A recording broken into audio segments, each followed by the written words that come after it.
Hello friends, स्वागत है आप सभी का आपके अपने इस यूट्यूब चैनल पर।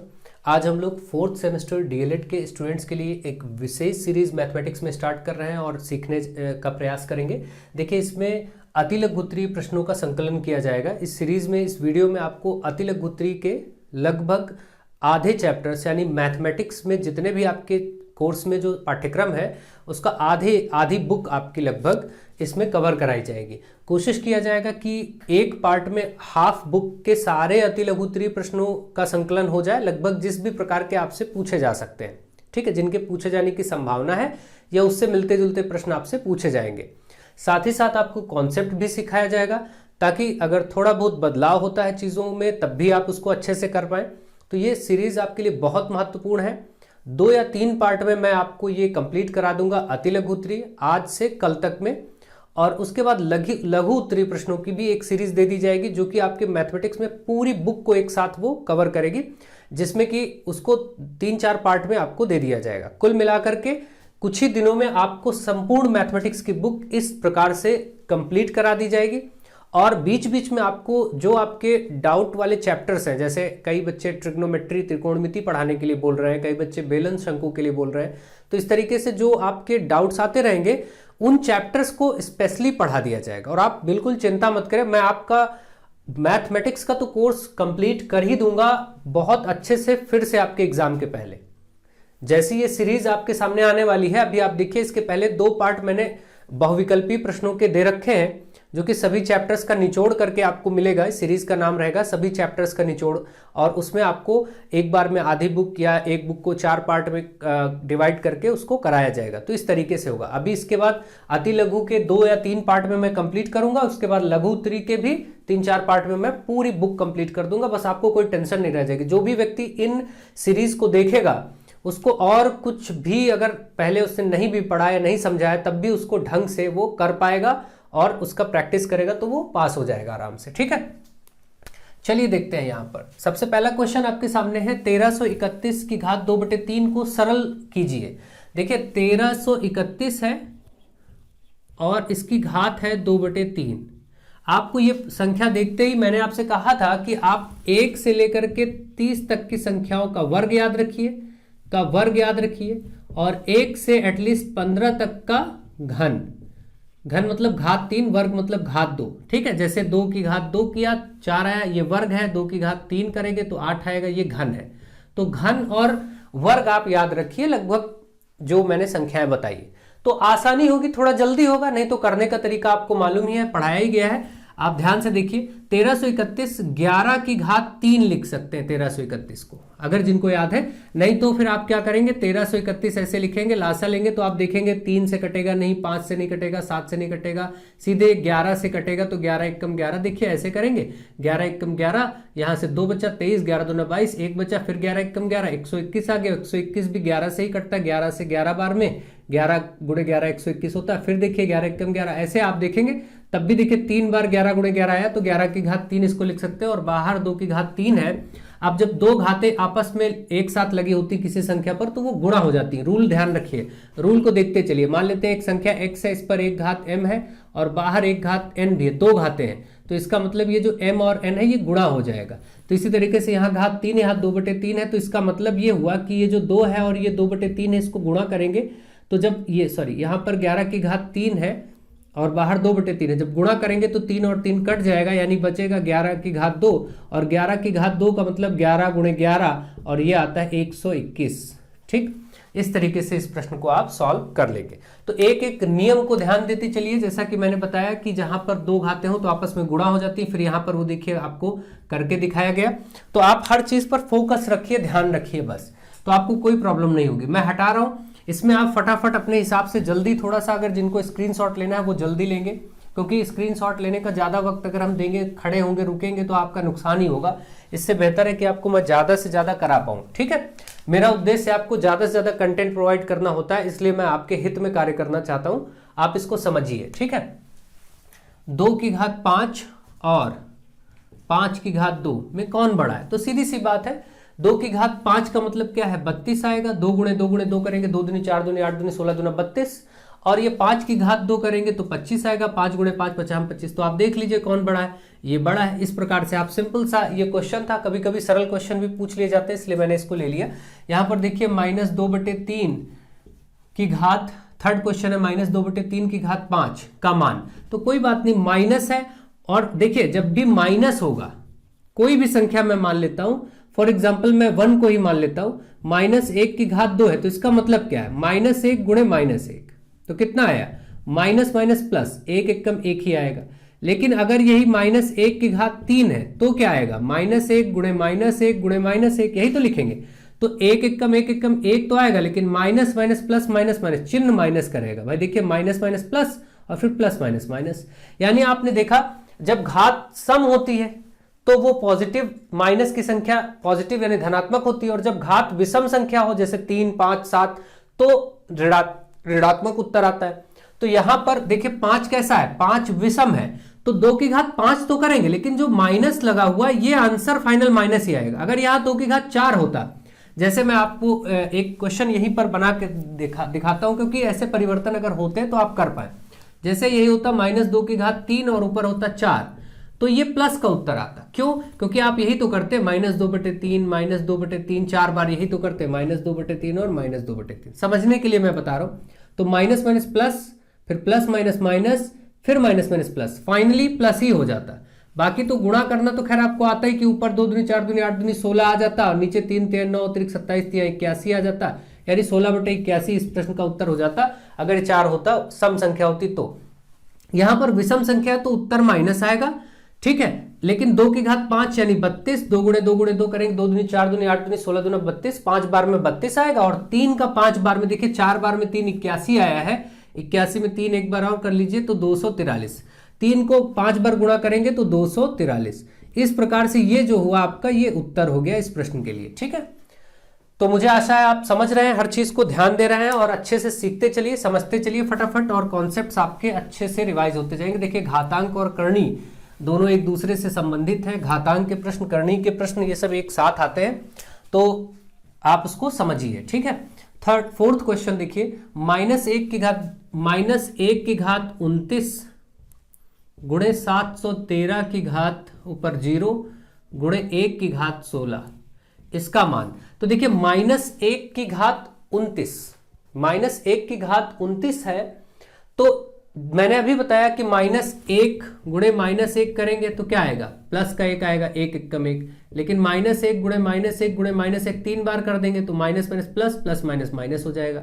यानी आप देख रहे हैं कि अगर विषम बार करना है, यानी विषम संख्या है, घात विषम है तो -1 आता है, घात सम है तो +1 आता है। यहां पर देखिए 29 विषम संख्या है, इसलिए यहां से -1 ही आएगा।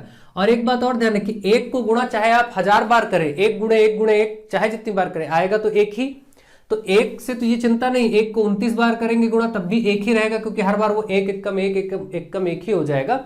लेकिन प्लस माइनस का सवाल था तो ये समझना जरूरी, अगर घात सम है, सम संख्या है तो प्लस, अगर घात विषम संख्या है तो माइनस। ये बात समझ में आ गई। अब यहां देखिए जो रूल लिखा है, यहां पर कोई संख्या लिखी गई 713 और घात में 0 है, किसी संख्या पर, संख्या कोई भी हो उस पर घात 0 है तो उसका मान 1 होता है। ये बात ध्यान रखिए, इस रूल को ध्यान से समझ ले। ऐसे कोई भी संख्या हो, कोई भी संख्या, मैं ऐसे लिख रहा हूं देखिए, और घात में 0 हो तो इसका मान 1 होगा।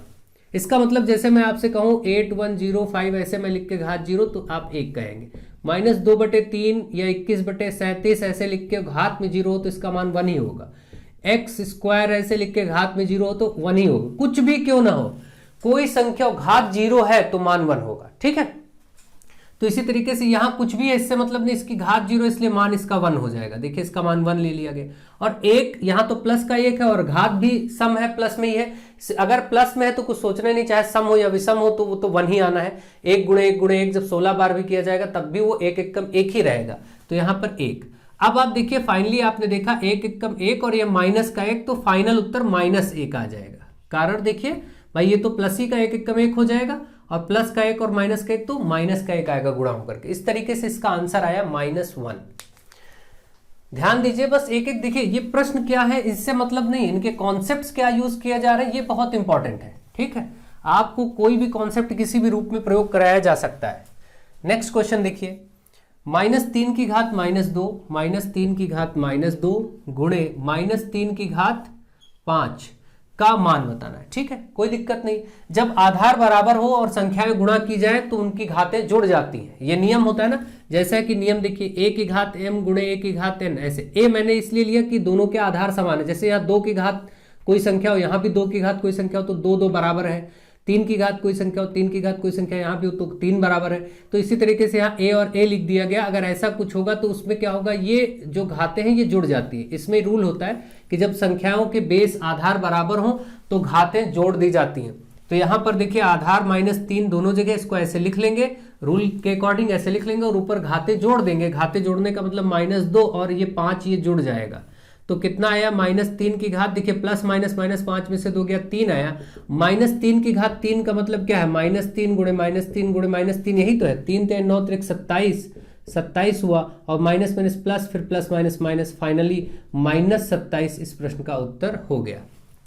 ठीक है, तो इस तरीके से आपको ये चीजें करनी है। अगर यहां पर भाग का चिन्ह लगा होता तो घातें माइनस हो जाती। ठीक है, यहीं पर आप ये भी समझ लीजिए, अगर मान लीजिए a की घात m भागे a की घात n, यानी कोई संख्या, दो संख्याएं भाग में हो तो ये घातें घट जाती हैं। ठीक है, माइनस हो जाती है।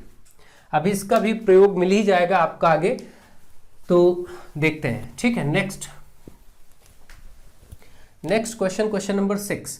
5/9 5/9 की घात 6 भागे, भाग का चिन्ह 5/9 की घात 4 गुणे 5/9 की घात 1, इसका मान बताना है। इसका मान क्या होगा, तो ठीक यहाँ देखिए घात है तो जब आधार समान हो, यहाँ भी 5/9 यहाँ भी 5/9 तो 5/9 तो ऐसे लिख लेंगे, और भाग होता है तो घातें घट जाती हैं, 6 में से 4 घट जाएगा। बाकी जो गुणे में है इसको ऐसे नोट कर लीजिए। एक बार आप चाहे लिखें घात में चाहे ना लिखें, एक ही बात है। अब देखिए 6 में से 4 गया तो 2 बचा, तो 5/9 की घात, तो ये 2 ही बचा गुणे 5/9। इसका मतलब अब देखिए यहाँ पर एक अब गुणा है तो गुणे में घातें, अभी आपको बताया था जब दो संख्या गुणे में हो और आधार बराबर हो तो घातें जुड़ जाती हैं। देखिए ये वाला रूल। ठीक है, तो 2 + 1 जुड़ जाएगा, 2 1 3 हो जाएगा। इसका मतलब अब ये 5/9 9 की घात 3, और इसका मतलब 5 गुणे 5 गुणे 5 मतलब 125, 50 25 और 9 गुणे 9 गुणे 9 9 9 81, तो 729 हो जाएगा। ठीक है, 9 गुणे 9 गुणे 9 करेंगे, 9 9 81, 81 को 9 से करेंगे तो 9 1 9 72, ठीक 729। ये आपका फाइनल आंसर हो गया। इस तरीके से ऐसे प्रश्नों को अप्रोच करेंगे। तो नियम के साथ अगर आप ध्यान देते हैं तो मतलब आप कहीं ना कहीं इस चैप्टर को पढ़ भी रहे हैं, सीख भी रहे हैं और उनके प्रश्नों का अभ्यास कार्य भी कर रहे हैं। तो ऐसी कोई दिक्कत की बात नहीं है, बहुत ही आसानी से चीजें आपको समझ में आएंगी। Next question, question number 7। 8 की घात 2, अंदर देखिए लिखा हुआ है 8 की घात 2 और बाहर एक और घात लगी है 1/3। तो 8 की घात 2 और बाहर 1/3, इसको आप क्या कर सकते हैं, देखिए इसको हम चाहे तो 8 को लिख सकते हैं 2 की घात 3। 2 की घात 3 पर 8 को मैंने लिखा ना, और बाहर 2 है और फिर और बाहर 1/3 है, ऐसे लिख सकते हैं, कोई दिक्कत नहीं। तो अब आप देखिए 3 दूनी 6 हो जाएगा। घात जब 2 या 3 घातें होती तो सब गुणा ही तो हो जाती हैं, तो आप चाहे इकट्ठे तीनों को गुणा कर दीजिए। जब 2 या 2 से ज्यादा घातें एक साथ ऊपर नीचे लगी हों तो वो गुणा हो जाती हैं, तो चाहे इकट्ठे गुणा कर दीजिए या 3 दूनी 6 ऐसे करके फिर बाद में बाहर 1/3 इसका भी गुणा कर दीजिए। तो अब देखिए 3 से ये 3 दूनी 6 कटा, तो ये 2 पर 2 बचा, 2 पर 2 का मतलब 2 गुणे 2 यानी 4 इसका उत्तर हो गया। ठीक है, कोई दिक्कत की बात है, मुझे लगता है कोई प्रॉब्लम नहीं होगा, आप अच्छे से समझ रहे हैं। ठीक, अगर आप इसको ऐसे ना करना चाहते तो ऐसे भी कर सकते थे। देखिए 8 पर घात 2 था, पहले ही इन घातों का अगर गुणा करते, मान लीजिए 2 गुणे 1/3, तो ऐसे कर देते कि 8 पर 2 एकम 2 हो जाता, 2/3 हो जाता, और बाद में 8 को 2 की घात 3 करते, फिर ये 2/3 ऐसे तो 3 3 कट जाता, तो 2 की घात 2 तब भी ऐसे हो जाता। तो कोई दिक्कत की बात नहीं, आप जैसा चाहे वैसा आप उचित तरीके से प्रयोग करके सॉल्व करें। ठीक है, मैं इसको हटा रहा हूं और फटाफट अब आपको आगे ले चलता हूं। नेक्स्ट क्वेश्चन में देखिए आपसे क्या बोला गया, 3/4 की घात 2 गुणे 3/4 की घात 10, और आप लोग चिंता मत करिए, आपको अभी मॉडल पेपर भी मिलेंगे। ठीक है, बहुत ही शीघ्र आपको मॉडल पेपर भी कराए जाएंगे। 3 मॉडल पेपर तो मैंने आपको करा दिए हैं, अभी कुछ और मॉडल पेपर आपको मैं करवाऊंगा। तो आप सब बस निश्चिंत रहें, बस पढ़ाई करते रहें, प्रैक्टिस करते रहें, जितना हो सके आप अपने से अभ्यास करिए। वीडियोस तो आपको समय समय पर मिलते ही रहेंगे। ठीक है, तो ये प्रश्न है आपका, यहाँ पर देखिए 3/4 की घात 2 गुणे, और यहाँ से गुणे के साथ साथ यहाँ पर एक और ब्रैकेट लगा हुआ था ये, और बाहर में 8 पर यहाँ भी ब्रैकेट ही क्लोज है, ठीक है, करली ब्रैकेट। तो इस तरीके से आपका ये प्रश्न है, इसको जरा किया जाए, सॉल्व किया जाए। तो 3/4 गुणे 3/4 की घात 2 है, और गुणे में यहाँ देखिए जब आप भाग करेंगे तो 3/4 पर यहाँ से 10 है, यहाँ से 8 है, माइनस हो जाएगा, है ना। जब भाग होता है तो बेस बराबर हो और भाग का चिन्ह हो तो घातें घट जाती है, तो 10 में से 8 घटेगा तो 2 बचेगा। अब देखिए यहाँ पर 3/4 पर 2 है, और यहाँ भी 3/4 पर 2 है। जब दो संख्या ऐसे गुणे में हो और घाते समान बेस हो, आधार समान हो, तो घातें जोड़ दी जाती है, 2 + 2 जुड़ जाएंगी। इसका मतलब 3/4 पर कितना हो गया, 2 × 2 = 4 हो गया। 4 होने का मतलब ये इस 3 पर भी 4 है, और भाई 4 पर भी 4 है, भाई टोटल पर पावर लगी ना, तो इसका मतलब 3 पर भी 4 पावर है, 4 पर भी 4 है, तो इसका मतलब वो 3 पर 4 करेंगे, 3 × 3 × 3 तो 81 आएगा। 3 × 3 = 9 × 3 = 27, 81, और 4 पर 4 करेंगे तो 4 चौक 16, 16 चौके 64, आपको 16 × 16 256 आ जाएगा, ठीक। तो इसको आप गुणा कर लेंगे भाई, इसको 4 × 4, 4 चौके 16, 16 चौके 64, 64 चौके 256, ठीक। इस प्रकार से आपका आंसर आ जाएगा। तो इस प्रश्न का भी आंसर हो गया। मुझे आशा है कि आपको ये भी समझ में आ गया होगा। ये प्रश्न आपके हो गए हैं। अब चलिए और प्रश्नों के माध्यम से आगे बढ़ते हैं और सीखते हैं। अब आपके सामने कुछ क्वेश्चंस लिखे, देखिए क्वेश्चन नंबर 9 से 15 तक, इनको आपको सॉल्व करना है और आंसर निकालने हैं। अब चलिए ट्राई करते हैं, इनका आंसर देखते हैं। देखिए सबसे पहला क्वेश्चन आपके सामने है 0.00032 32 और घात में बाहर है 0.6, ठीक है। जब भी देखिए ऐसे दशमलव में घात है तो हम क्या कर सकते हैं, 0.6 को अगर अलग से देखें तो 0.6 में दशमलव हटाएंगे तो नीचे 10 आ जाएगा, ठीक है। तो आप देख रहे हैं इस पे 6/10 हम इसको लिख सकते हैं, कोई दिक्कत की बात नहीं। 6/10 को अगर हम काटे, 6/10 को 2 2 6 2 5 10, 3/5 आ सकता है, ठीक।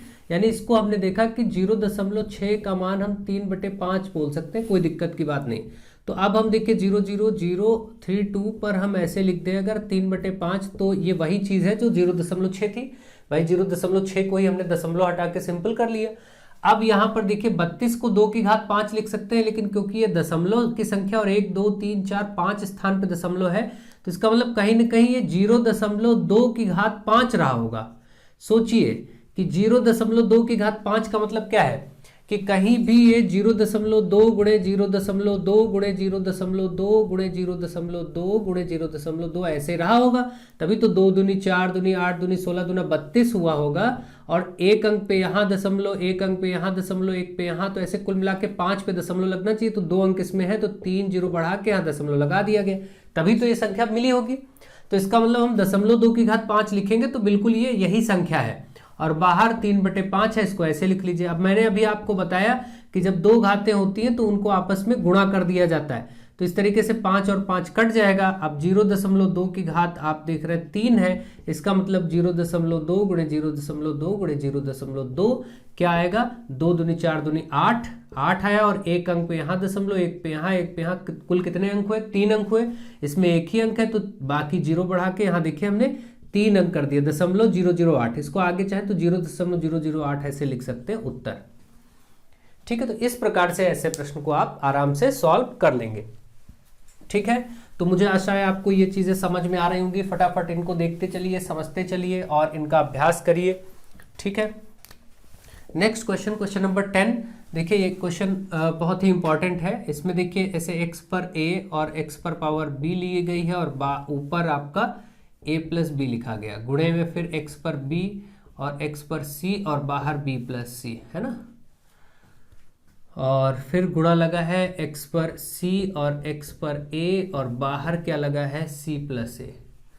अब आप क्या करेंगे, इसमें ऐसा किया जाता है कि ये जो x है a, x पर घात a और x पर घात b, आप इसको अलग से देखिए, x पर घात a और बटे x पर घात b। कोई नियम आपको याद आ रहा होगा कि ऐसा नियम होता है कि जब बटे में हो दो चीजें तो घातें माइनस हो जाती है ना, ऐसा कर सकते हैं, घातें माइनस हो जाती। तो आप यहाँ पर घातें माइनस करेंगे तो ये x पर a माइनस बी आएगा, और इकट्ठे आप ऐसे लिखेंगे x, है ना, और बाहर a प्लस बी लिखा हुआ है, ऐसे सब पर हो जाएगा। देखिए x पर b माइनस सी हो जाएगा, घातें माइनस हो जाएंगी, ये घात ऊपर माइनस हो जाएगी, बस ये रूल है आपका, ठीक है। गुणे फिर देखिए यहाँ पर भी ऐसे होगा, c माइनस ए हो जाएगा, और बाहर जो है वो c प्लस ए लिखेंगे, कोई दिक्कत की बात नहीं। अब आप देखिए यहाँ पर दो घातें जब होती है तो आपस में मैंने बताया गुणा हो जाता है, तो इसका मतलब a minus B A plus B गुणा होगा, तो ऐसे ब्रैकेट में लिख दीजिए a minus B A plus B, और इधर ऐसे ही गुणे में देखिए ये b माइनस सी और b प्लस सी, और फिर ये गुणे में तीसरे x पे देखिए c माइनस ए और c प्लस ए, तो हमने ऐसे लिख लिया। अब बहुत आराम से आपको ये एक फॉर्मूला याद है, a minus B A plus B क्या होता है, कहीं भी अगर a माइनस बी गुणे ए प्लस बी ऐसा आपको दिखेगा तो इसको हम लिख सकते हैं A square minus B square. तो यहाँ पर आप लिखेंगे x पर A square minus B square, A minus B A plus B को, ऐसे यहाँ b minus C B plus C को आप लिखेंगे x पर बी स्क्वायर माइनस, आप समझ रहे हैं इसमें क्या लिखेंगे, बी स्क्वायर माइनस सी स्क्वायर गुणे यहाँ पर लिखेंगे सी स्क्वायर माइनस ए स्क्वायर। अभी तक कोई प्रॉब्लम नहीं है। अब आप देखिए फटाफट, जब सब गुणे में होता है तो घातें सब जोड़ ली जाती हैं, आपको मालूम है सब गुणा है तो गुणे में घातें सब जुड़ जाती हैं, तो इसका मतलब ये ए स्क्वायर माइनस बी स्क्वायर के साथ जुड़ जाएगा क्या, बी स्क्वायर माइनस सी स्क्वायर, और फिर ये भी जुड़ जाएगा सी स्क्वायर माइनस ए स्क्वायर। देखिए हमने तीनों घातों को देखिए जोड़ लिया, ध्यान दीजिए, देखिए जुड़ गया ना, तो इसका मतलब अब ये इकट्ठे जुड़ गया, तो जुड़ने पर आप देखेंगे ए स्क्वायर प्लस का है, यहाँ पर ए स्क्वायर माइनस का कट जाएगा, बी स्क्वायर माइनस का बी स्क्वायर प्लस का कट जाएगा, सी स्क्वायर माइनस का सी स्क्वायर प्लस का कट जाएगा। इसका मतलब एक्स पर सब कुछ खत्म हो गया तो जीरो बचा, और जब किसी संख्या पर जीरो हो तो मैंने क्या बताया था, उसकी वैल्यू 1 होती है। कोई भी संख्या क्यों ना हो उस पर घात जीरो है तो उसका मान 1 आ जाता है, तो इसलिए इस प्रश्न का उत्तर 1 आ गया। ध्यान रखेंगे, ये 1 नंबर में भी आ सकता है, आपसे 2 नंबर में भी पूछा जा सकता है, ठीक है, तो कोई दिक्कत नहीं, आप इसको बहुत अच्छे से समझ रहे होंगे, मुझे आशा है। इसको एक बार ढंग से देख लीजिएगा, फिर से आप इसको सीख जाएंगे, समझ जाएंगे, कोई ऐसी प्रॉब्लम की बात नहीं। अगर आप नियमों को ध्यान देते हैं तो प्रश्न चाहे जैसा हो कोई प्रॉब्लम की बात नहीं होती, ठीक है। तो आप तरीकों पर ध्यान दीजिए अच्छे से, ताकि आपको बेहतर से बेहतर चीजें समझ में आ सकें। नेक्स्ट क्वेश्चन नंबर 11 है, देखिए 7 करनी के अंदर है और बाहर ऐसे 5 यहाँ छोटा सा लिखा है, तो जब भी यानी एक 5वां मूल है, जब भी कोई ऐसा चिन्ह लगा होता है इसको हम मूल चिन्ह कहते हैं। जैसे केवल ऐसा लिखा है तो आप जानते हैं इसको वर्गमूल कहते हैं, है ना, वर्गमूल में, और ये ऐसा लग के यहाँ 3 लिखा जाता है तो इसी को हम घनमूल चिन्ह कहते हैं। तो यानी ये सब मूल चिन्ह है, घन का मतलब घात 3, वर्गमूल का मतलब यहाँ पर देखिए यहाँ 3 लिखा जाएगा और यहाँ पर 2 लिखा होता है, लेकिन वो लिखा नहीं जाता, अंडरस्टूड होता है, आप खुद जानते हैं कि वर्गमूल में यहाँ पर 2 होता है, आप ध्यान रखिएगा, ठीक है। इसी तरीके से कोई भी मूल होगा तो इसका मतलब क्या होता है, ध्यान से समझिए। अगर किसी संख्या पर ऐसे वर्गमूल लगा है तो इसका मतलब होता है उस संख्या पर घात 1/2। अगर किसी संख्या पर घनमूल घात 3 ऐसे लगा है तो इसका मतलब उस संख्या पर घात 1/3। अगर किसी संख्या पर घात 4 लगा है ऐसे तो इसका मतलब उस संख्या पर 1/, के रूप में। अगर ये यहाँ पर वर्गमूल मूल चिन्ह के अंदर ऐसे ये लगा 4, 5, 2, 3 ऐसे, तो इसका मतलब होगा कि उस संख्या पर वो संख्या 1/, में है, ठीक। इसी तरीके से अगर जैसे यहाँ पर 7 लिखा है तो आप उस पर 1/7, तो इसी तरीके से अगर यहाँ पर n लिख दिया जाए तो आप इस पर 1/n लिख देंगे, कोई भी संख्या क्यों ना हो। तो इसी तरीके से यहाँ पर आप बोलिए क्या होगा, 1/5, बस ये इसका घातीय रूप हो गया। बहुत सिंपल है, कोई भी प्रश्न आपसे ऐसा पूछा जाए आप फटाक से आंसर कर सकते हैं, कोई प्रॉब्लम की बात नहीं है, ठीक है। तो चलिए आगे बढ़ते हैं फटाफट। नेक्स्ट में देखिए यहां पर आपसे क्या कहा गया है, √2, यहां पर 4 घनमूल के अंदर है और एक और संख्या है 6 और ये चौथा मूल, यहाँ 4 लिखा छोटा सा। देखिए यहाँ पर जो संख्या छोटी छोटी लिखी जाती हैं ये मूल चिन्ह को दर्शाती है कि कौन सा मूल है। जैसे ये घन मूल है, ये चौथा मूल है, 5वां मूल, 6ठा मूल, कोई भी मूल हो सकता है, ठीक है। इस तरीके से आपको 3 संख्या दी गई। अब इनको आरोही अवरोही में या छोटा बड़ा बताना हो तो पहले तो इनके मूल चिन्हों को बराबर करेंगे, समान करेंगे। तो यहाँ पर मैंने जैसा कि बताया कि अगर ये चिन्ह होता है इसको वर्गमूल कहते हैं, यहाँ पर 2 होता है, ये लगा नहीं लिखा नहीं होता, लेकिन आप अंडरस्टूड रखेंगे कि यहाँ 2 होता है। अगर ये चिन्ह यहाँ 3 लिखा है और ये चिन्ह यहाँ पर 4 लिखा है, ठीक है, तो इसका मतलब आप 2, 3 और 4 का लासा लेना पड़ेगा। 2, 3 और 4 का लासा क्या होता है, आप ध्यान रखिएगा इसका। 2, 3 और 4 का आप लासा लेंगे तो वो 12 आएगा। एलसीएम लेना तो आपको ऐसे आता है, 12 आएगा। अब इन सब मूल चिन्हों को 12 बनाना है, तो 12 बनाने के लिए क्या करेंगे, आप सोचिए यहाँ पर कितना है, 2 है, 12 बनाने के लिए हमको 6 से गुणा करना पड़ेगा। तो आप ये बात ध्यान रखेंगे कि यहाँ 2 है। अब मैं आपको तरीका जैसा बता रहा हूँ ऐसे ही आप इसको सीख लीजिए, ज्यादा बेहतर होगा आपके लिए। देखिए यहां पर कुछ नहीं तो मतलब 2 है, इसको 12 बनाने के लिए 6 से गुणा करेंगे तो अंदर वाली जो संख्या उस पर उतनी ही घात चढ़ा दीजिएगा, बस कोई दिक्कत नहीं होगी। इस रूल को समझ रहे होंगे आप। अब आपको इस 3 को 12 बनाना है, यहाँ 3 है ध्यान रखिए, तो इसमें आप 3 को 12 बनाने के लिए 4 से गुणा करेंगे तो जो अंदर संख्या है उस पर वही चीज घात में कर देंगे। अब जैसे यहां पर आप देखिए 4 है, इस 4 को आपको 12 बनाना तो 3 से गुणा करना पड़ेगा, तो ये जो 3 से गुणा करेंगे इसी अंदर वाली संख्या 6 पर वो घात में आ जाएगी वही 3, जितने से आप गुणा करेंगे अंदर वाली संख्या पर उतनी घात लगा दीजिए बस। तो अब आप देखेंगे ये आपका बन गया 6 दूनी 12 और अंदर क्या आया 2 की घात 6, ये भी देखिए आपका 4 तेई 12 हो गया, अंदर क्या आया 4 की घात 4, और ये भी आपका 12 हो गया, अंदर क्या है 6 की घात 3। इनको आप जरा लिखिए, 2 की घात 6 का मतलब क्या हुआ, 2 की घात 6 का मतलब हुआ 64 है ना, 2 गुणे 2 गुणे 2 करेंगे, और 4 की घात 4 का मतलब क्या हुआ, 4 चौके 16, 16 चौके 64, 64 चौके 256 है ना, तो ये हो जाएगा। तो ये चीज आपकी आई 256 और बाहर 12 आई है, और यहाँ 6 की घात 3 आएगी 216 और बाहर 12। अब देखिए सबके मूल चिन्ह समान है, तो अब जो संख्या बड़ी होगी वो बड़ी मानी जाएगी, जो छोटी होगी वो छोटी मानी जाएगी। तो आप देखिए जरा इसमें कौन सी संख्या बड़ी आई है, ये वाली संख्या और इस वाली संख्या में कौन सबसे बड़ी है, सबसे बड़ी ये। क्यों आप सबसे बड़ी पहले क्यों ले रहे हैं, क्योंकि आपको अवरोही क्रम में लिखना था, अवरोही मतलब घटते क्रम, डिसेंडिंग ऑर्डर। तो इसमें सबसे बड़ी पहले लिखेंगे, तो सबसे बड़ी बीच वाली संख्या दिख रही, बीच वाली किसका रूप थी, इसी का रूप तो बदल के ये बीच वाली बनी है, देखिए इसी का ही रूप तो बदल के बनी है, तो यानी कि ये क्या है इसको, तो सबसे पहले तो आप ये लिखेंगे, यानी कि सबसे बड़ी, अगर आपसे ये पूछा जाता है कि सबसे बड़ी संख्या इनमें से कौन सी है, तो आप कहेंगे यही सबसे बड़ी संख्या। सबसे छोटी संख्या कौन सी है, तो आप देखेंगे 64 वाला सबसे छोटा, ये इसको बदल के मिला है, ये इसको बदल के मिला है, तो इसका मतलब है कि अगर 64 वाला सबसे छोटा है, ये इसको बदल के मिला, तो ये सबसे छोटी संख्या हो जाएगी, ये सबसे बड़ी, और ये बीच की संख्या हो जाएगी, ठीक है। तो आप देखिए बीच वाली संख्या, इसको आप ऐसे लिख दीजिए क्योंकि आप सबसे बड़ी लिख चुके हैं, अब बीच वाली संख्या लिख देंगे। यहाँ पर पहले से जो था आप इस रूप को लिखेंगे क्योंकि आपको इनको अवरोही में करना था ना, तो पहले ये आया सबसे बड़ी, फिर ये आया, फिर सबसे छोटी, बाद में हम √2 लिख देंगे। इस प्रकार से आप देख रहे हैं कि संख्याएं ये अवरोही क्रम में हो गए। अवरोही क्रम में आप इस चिन्ह को भी लगा सकते हैं, ऐसे भी लिख सकते हैं, या फिर आप ऐसे सबसे बड़ी फिर उससे छोटी, ऐसे ही तो होगा ये, इस तरीके सबसे बड़ी जो होती है उसके तरफ माउथ इसका ओपन होता है, इस चिन्ह का ग्रेटर देन का, ठीक है, और जो छोटा होता है उसके तरफ बंद होता है। तो इस तरीके से आपने इसको अवरोही क्रम में व्यवस्थित कर लिया। तो मुझे आशा है आप इसको समझ गए होंगे। आपको बस केवल ध्यान यहीं पर रखना था, सबसे पहला कार्य होता है इन मूल चिन्हों को बराबर करना। जैसे ये 2, यहाँ 3, यहाँ 4 था, इनको बराबर करने के लिए इनका लासा लेते हैं, लासा आया 12, 12 बनाएंगे सबको, तो इसमें 6 से गुणा करेंगे, 6 से गुणा करेंगे तो अंदर घात में उतना चढ़ा देंगे 6, यहाँ पर 3 को 12 बनाएंगे, 4 से गुणा करेंगे तो अंदर इस पर 4 चढ़ा देंगे, ऐसे ही करके बराबर करके आराम से कर लिया जाएगा, ठीक है। तो आप ढंग से समझिए और करिए। तो मैं इसको हटा रहा हूं, मुझे आशा है आपको ये प्रश्न भी समझ में आ गया होगा। अब नेक्स्ट क्वेश्चन की तरफ आगे बढ़ते हैं और इसको सॉल्व करते हैं। क्वेश्चन नंबर 13, 289/576 का वर्गमूल बताना है ना। वर्गमूल चिन्ह ऐसे लगेगा, 289, जिनको याद है देखिए 289 17 का वर्ग होता है, तो 17 गुणे 17 लिखेंगे, पेयर बन जाएगा, बाहर आ जाएगा, 576 का 24 होता है, तो ये डायरेक्ट ही उत्तर हो गया।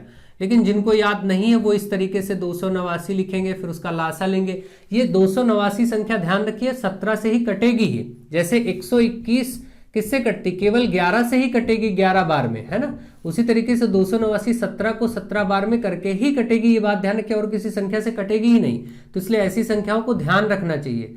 तो ये आपका 17 गुणे 17 होता है, जैसे 11 गुणे 11 होता है। इसी तरीके से 169 जैसे आप जानते हैं कि 13 से ही कटता है, 13 13। तो इस तरीके की संख्याओं को ध्यान रखना चाहिए। कुछ ऐसी संख्या होती है जो सिर्फ अपने आप से ही कटती हैं, तो उन संख्याओं के वर्ग को ध्यान रखना चाहिए, ठीक है। तो ये आपका 17/24 यहाँ उत्तर क्यों हुआ, क्योंकि 289 को देखिए ऐसे करते हैं, 289 को आप लिख सकते थे 17 गुणे 17, इसको लिख सकते थे 576 है आपका 24 गुणे 24 भी लिख सकते हैं, अगर याद है तो। नहीं याद है तो 576 को ऐसे ही आप लासा लेंगे, तो जो भी आएगा 2 2 करके ऐसे आएगा, बाद में जोड़े बन के वो आ जाएगा 24 ही, ठीक है। तो ऐसे आप इसको गुणनखंड विधि से निकाल सकते हैं। चलिए इसको देख लेते हैं। 2 दूनी 4, 1 बचा 2 ठी 16, 1 बचा 2 ठी 16, फिर 2 1 कम तो 2 चौके 8, 2 चौके 8, फिर देखिए 2 7 14, 2 दूनी 4, फिर देखिए 2 36 दूना 72, 2 18 दूना 36, 2 9 18, 3 3 और 3 1 कम 3। आपने देखा ये जो आया, अगर मैं इनको ही लिखता मान लीजिए तो क्या लिखता, 2 गुणे 2 गुणे 2 गुणे 2 कितनी बार है, 1 2 3 4 5 6 बार। तो देखिए 6 बार, और 3 कितनी बार है, 2 बार। तो ऐसे ही तो लिखता, तो जब ऐसे लिखता तो इनका पेयर बन जाता, ठीक, जोड़ा बनाया जाता है ना बाहर करने के लिए। इसका जोड़ा देखिए 17 का बन गया, तो 17 आ गया। इसका 2 गुणे इसका 2, इसका 2, ये 3 बार तो आपका 2 ही हो गया और 1 बार 3 हो गया। अब आप देखिए अपने आप क्या आ रहा है, 2 दूनी 4 दूनी 8 3 24 ही तो आ रहा है, तब भी ये उत्तर आपका ये हो जाता है, ठीक है। तो इस तरीके से आप समझिए, अगर ऑब्जेक्टिव में आए तो डायरेक्ट फट से करिए, अगर 1 नंबर में करने के लिए आया है तो ये आप ऐसे कर दीजिए, कोई दिक्कत की बात नहीं है, ठीक है।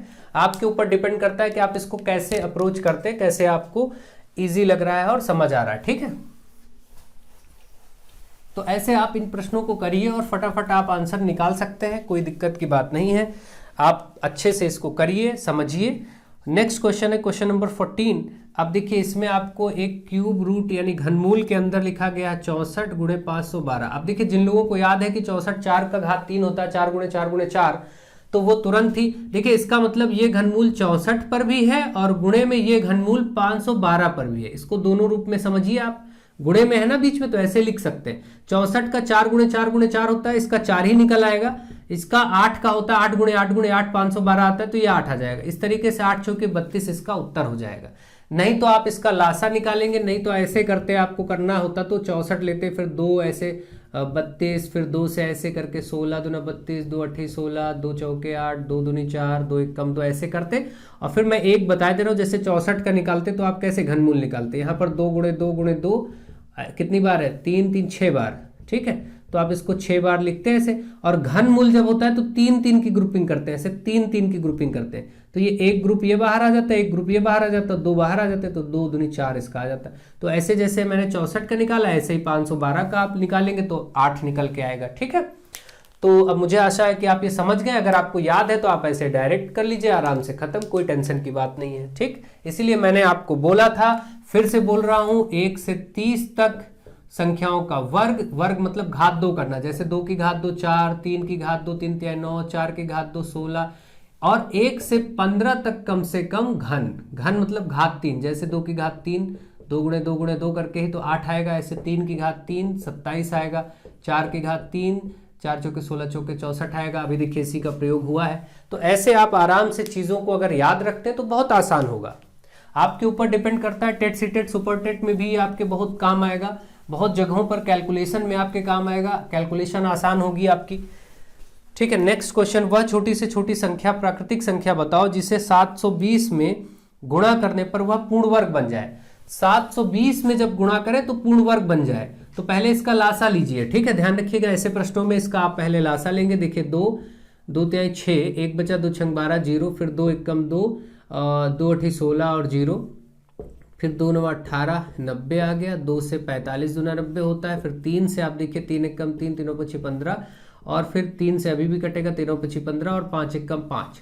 ऐसे आपने जब लासा लिया तो आपने देखा कि भाई 720 का जो लासा आया वो 2 गुणे 2 गुणे 2, 1 2 3 4, 4 बार 2 है और 2 बार 3 है और 1 बार 5 है, ये आ रहा है। अब अगर ये पूर्ण वर्ग संख्या होगी तो पूर्ण वर्ग संख्याओं में पूरे पूरे जोड़े बन जाने चाहिए। देखिए इसका जोड़ा बन जाना चाहिए, इसका भी बन जाना चाहिए, इस 5 का जोड़ा नहीं बना, इसका मतलब कहीं से हमें इसमें 1 5 और लाना पड़ेगा गुणा करने के लिए, तब ये जोड़ा बनेगा। तो यही 1 5 अगर और गुणा कर दें तो ये जोड़ा बन जाएगा और ये संख्या पूर्ण वर्ग हो जाएगी। तो इसमें बहुत सिंपल है, आप ऐसे देखिए जिसका जोड़ा नहीं बन रहा है उसी से गुणा करने पर वो संख्या पूर्ण वर्ग बन जाएगी। इसका मतलब 720 में, इसका मतलब ये निकल के आया कि अगर हम संख्या 720 में 5 से गुणा कर दें, 1 5 और लाना है ना, एक ही 5 से तो मैंने किया, देखिए तो सारे जोड़े बन जाएंगे, यानी वो पूर्ण वर्ग हो जाएगी। तो 720 में 5 से गुणा करने पर वह पूर्ण वर्ग होगी, करने पर वह पूर्ण वर्ग बन जाएगी, यानी वह संख्या पूर्ण वर्ग हो जाएगी। तो मुझे लगता है कोई ऐसी दिक्कत की बात नहीं है, आराम से आप इसको कर सकते हैं, ठीक है।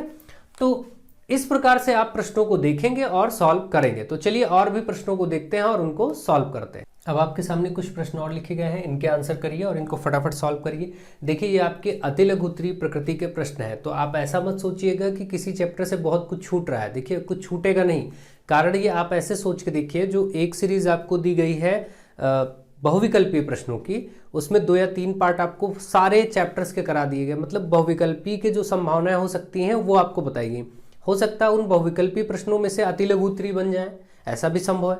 तो आपको मैंने उसको अच्छे से सीखना है। आपको यहाँ पर अति लघु उत्तरी दिया जा रहा है, अति लघु उत्तरी से हो सकता है इनमें से कभी कुछ कोई बहुविकल्पी के रूप में आ जाए या इससे मिलता जुलता कुछ आ जाए। तो अभी आपको लघु उत्तरी की भी सीरीज दी जाएगी। तो जो थोड़ा सा बड़े टाइप के प्रश्न है उनको वहीं पर दिया जाएगा, जो जिनकी प्रकृति 2 नंबर के प्रकार की है, जो 2 नंबर में पूछे जा सकते हैं, उनको वहां पर अभी कराया जाएगा। तो वो उस हिसाब से आपको लेके चला जाएगा कि आपका पूरा का पूरा मैथमेटिक्स इन्हीं सभी चैप्टर्स का निचोड़, जो सभी चैप्टर्स का निचोड़ करके हम सीरीज आपको दे रहे हैं, बहुविकल्पी हो या अति लघु हो या लघु हो, वो सभी मिला करके आपको एक गणित का संपूर्ण ज्ञान प्रदान कर देंगे जो आपके सिलेबस का है। ठीक है, आपके लिए बहुत उपयोगी होगा। आप सारे सीरीज ध्यान से उसको बार बार देखिए, अभ्यास करिए, आपको बहुत लाभ होगा। नेक्स्ट क्वेश्चन देखिए यहां पर सामने है, संख्या 1849 का भाग विधि से वर्गमूल। भाग विधि से वर्गमूल में क्या होता है, इस तरीके से आप पहले संख्या पर लाइन बनाते हैं 2 क्रॉस करती हुई, ऐसे ही संख्या नीचे यहां पर आना चाहिए, प्लस टाइप का सिंबल होता है लेकिन ये प्लस से थोड़ा अलग होता है। ठीक है, साइड मतलब इसके ऊपर संख्या के एक और इसको काटती हुई एक रेखा इधर साइड से, फिर आप इधर से 2-2 के जोड़े बना लेते हैं, 2-2 के जोड़े बनाते हैं। अब पहले जोड़े में हम संख्या ऐसी लेंगे कि इसको उस संख्या को उसी से गुणा करें, जैसे 3 ले तो 3 से ही करें तो 3 3 9 आएगा। ठीक है, ऐसे ही 4 लेंगे तो 4 से ही करेंगे तो कितना आएगा 16 आएगा, 5 ले तो 5 से ही करें, तो ऐसे चलना होगा। तो ऐसी 2 संख्या कौन सी है जो 18 हो या 18 से कम रहे, तो ये आप देख रहे हैं 4 बार, तो 4 यहाँ लिखे, 4 यहाँ लिखे और 4 जो कि 16 जो आया इसके नीचे लिखे। ये रूल है, ध्यान देते चलिए। और जो आप 4 बार ले गए हैं इसको यहाँ भी नोट करें, यहाँ फाइनल उत्तर आपका आ रहा होता है, यहाँ पर जो लिखा जाता है वो आंसर के लिए, ध्यान रखेंगे। तो अब देखिए इधर वाली संख्याओं को फिर अगले स्टेप करने के लिए जोड़ लिया जाता है, 4 4 8, थोड़ा स्पेस छोड़ के, एक संख्या के भर का स्पेस छोड़ के जोड़िएगा। ठीक है, अब देखिए यहां पर क्या होगा, 18 ये घटा लिया जाएगा, 18 में से 16 जाएगा, 2 बचेगा।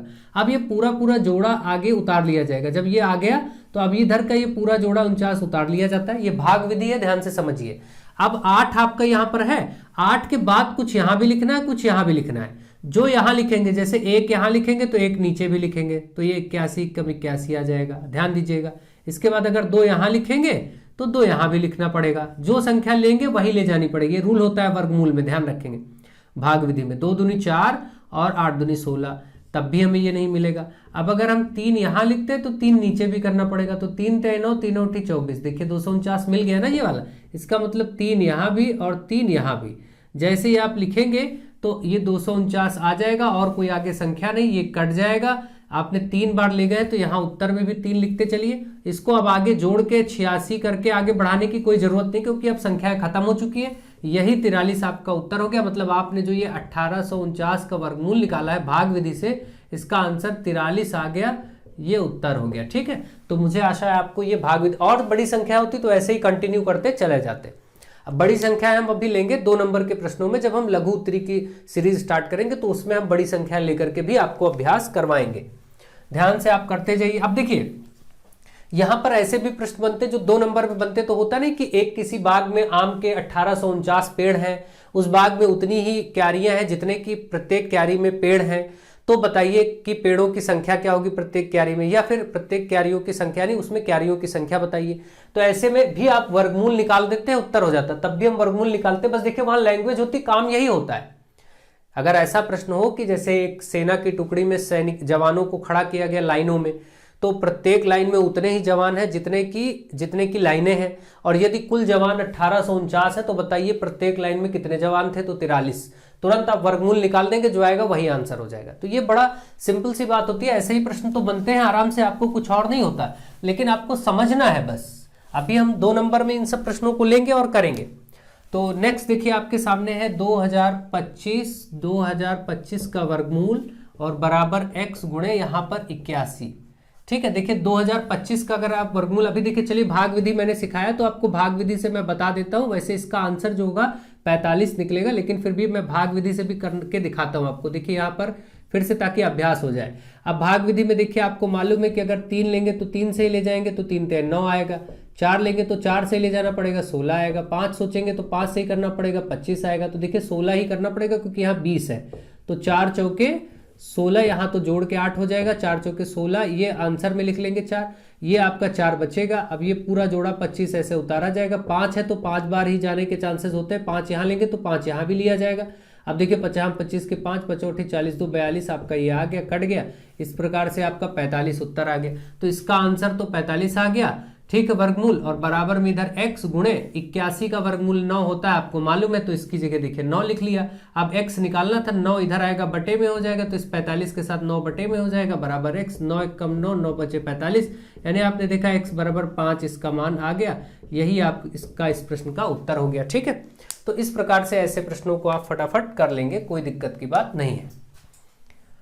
मैं हटा रहा हूं, ठीक है। चलिए, तो आप देख रहे हैं ऐसे प्रश्नों को कैसे करना है, आराम से आप कर सकेंगे। नेक्स्ट क्वेश्चन देखिए, ठीक है। क्वेश्चन में आपसे बोला गया इस तरीके से 2 आपको वर्गमूल में दिए गए, यहाँ आपको 64 दिया गया, यहाँ 1 प्लस, ये बहुत आसान है, कभी कभी 3 4 दे दिए जाते हैं। तो यहाँ पीछे से आप चलिए 64 का वर्गमूल आप लिखिए पहले, 64 का वर्गमूल 8 होता है, और अब ये 8 एक 9 हो गया, जोड़ के 9 का 3 आ जाएगा, और यही 3 आपका उत्तर हो जाएगा, ठीक है।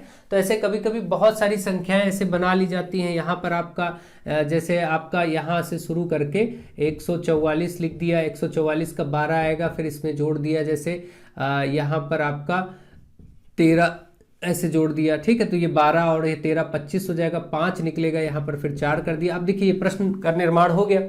अब इसका आप आंसर करेंगे तो कैसे करेंगे, 144 का 12 ही आएगा, फिर 12 आएगा, और ये प्लस में 13 है, इतना आपका बचेगा, और बाहर जो था आप ऐसे ही इसको लिख देंगे।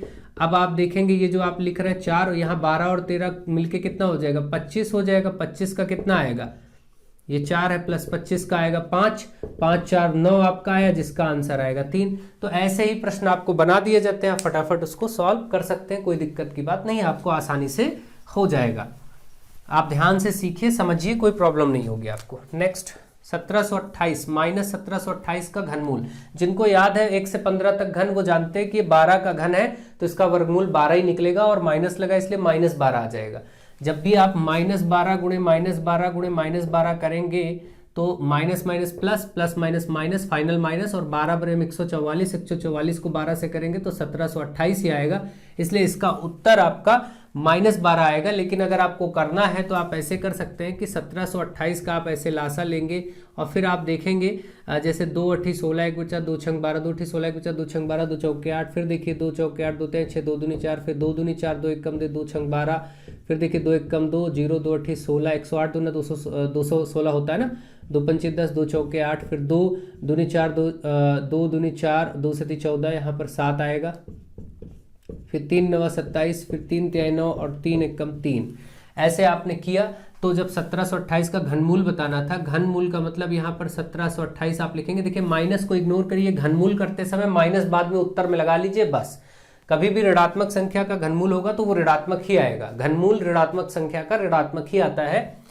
कारण मैंने आपको बताया, देखिए ऊपर 3 बार जब गुणा होता है तो माइनस ही निकलता है। लेकिन अभी फिलहाल आप 1728 का निकालेंगे तो देखिए 1728 का हमने किया 2, देखिए अब यहाँ 3 3 के जोड़े बनेंगे ना, तो आप फिलहाल नोट करना चाहे तो नोट कर लें। 2 कितनी बार है, 6 बार है, 4 5 6, और फिर 3 कितनी बार है, 3 बार है। अब आप देखिए 3 3, क्योंकि घनमूल जब ये होता है, ये घनमूल होता है, इसमें 3 3 के जोड़े बनाए जाते हैं, 3 3 संख्याओं को एक साथ लिया जाता है। आपने देखा 2 दूनी 4, 4 3 12 आ गया 12, और क्योंकि माइनस था आपको माइनस 1728 का घनमूल बताना था, इसलिए आप इसको -12 बता देंगे बस, ठीक है। तो इस प्रकार से आप आंसर कर देंगे। तो मुझे आशा है आप अच्छे से समझ रहे होंगे कि कैसे इन प्रश्नों को करना है और कैसे आंसर देना है, ठीक है। जिन लोगों को थोड़ा भी प्रॉब्लम हो रही है वो मुझे कमेंट में बताते रहे, तो मैं उनके लिए वो चैप्टर वाइज चीज़ों को करा दूंगा। आप परेशान ना हो, बस केवल आप अभ्यास करें, लेकिन सीखेंगे नहीं, बार बार देखेंगे नहीं तो आप कोई फायदा नहीं, चाहे जितना चैप्टर करा दिया जाएगा कोई फायदा नहीं अगर आप समय नहीं देते। एक तो आप लोगों में सबसे बड़ी समस्या मैंने देखी, बहुत सारे स्टूडेंट आपके डीएलएड में मैंने आप देखा है कि वो सिर्फ एग्जाम टाइम प्रिपरेशन करना चाहते हैं, एग्जाम टाइम ही पढ़ करके उनको लगता है कि सब कुछ हो सकता है। तो होने को तो पास भी हो जाएंगे, सब कुछ हो जाएगा, काम तो चल ही जाएगा, लेकिन आप हो सकता है टेट सीटेट सुपर टेट में आपको परेशानी हो, या फिर वहाँ उसके बाद बच्चों को आपको आगे पढ़ाना है, तो आपको सीखना चाहिए। अगर चैनल पर कंटिन्यूटी से वीडियोस पढ़ते हैं तो आप कंटिन्यू होकर के सीखिए। हमेशा लाइफ में जब तक आप कुछ बड़ा अचीव ना कर लें तो आपको निरंतरता बनाए, वैसे भी लाइफ में हमेशा सीखते रहना बहुत अच्छा होता है, आपको सीखना ही चाहिए, ठीक है। ऐसा नहीं कि केवल एग्जाम टाइम पढ़ें। नेक्स्ट क्वेश्चन देखिए, यहाँ पर यहाँ पर 216 का घनमूल बताना है जो कि दशमलव में है, 0.216, लेकिन दशमलव संख्या का घनमूल। जब दशमलव संख्या का घनमूल होता है तो आप इसको 216 को ऐसे लिखेंगे, दशमलव हटाएंगे, नीचे 1 लिखेंगे, बाकी जितनी अंक है उतने जीरो बढ़ाएंगे और ये घनमूल ही रहेगा। अब देखिए आपका घनमूल बदल गया, 216, दशमलव हट गया तो 216 मानेंगे और नीचे आपका 1000 हो गया। अब ये घनमूल ही है। 216 होता है 6 गुणे 6 गुणे 6, या फिर आप 216 का वैसे लासा करके भी निकाल सकते हैं। मैं डायरेक्ट अब आपको बता रहा हूँ, यहाँ पर कोई दिक्कत नहीं। जिनको याद है कि ये 6 का घन है तो वो डायरेक्ट ही कर लेंगे। और ये जो 1000 दिखे 3 जीरो का 1 जीरो हो जाएगा अभी, तो अभी हम इसको लिख लेंगे। अब देखिए 6 का ये जो ग्रुप हो गया इसका तो पूरा एक सिर्फ 6 ही आ जाएगा, और यहाँ से देखिए 3 जीरो का 1 जीरो हो जाएगा, क्योंकि 3 जीरो का जोड़ा बन जाएगा ना। तो 6/10, 6/10 का मतलब 0.6 इसका उत्तर हो गया, घनमूल निकल गया। अब आपको वैसे भी मालूम है कि आप 0.6 गुणे 0.6 गुणे 0.6 करेंगे तो वो 0.216 ही आएगा। कारण देखिए 6 36, 36 छक्का 216, 216 आएगा। एक अंक पे यहाँ दशमलव, एक अंक पे यहाँ, एक अंक पे यहाँ, तो 3 अंक पे लगना चाहिए, तो यहाँ दशमलव लग जाएगा।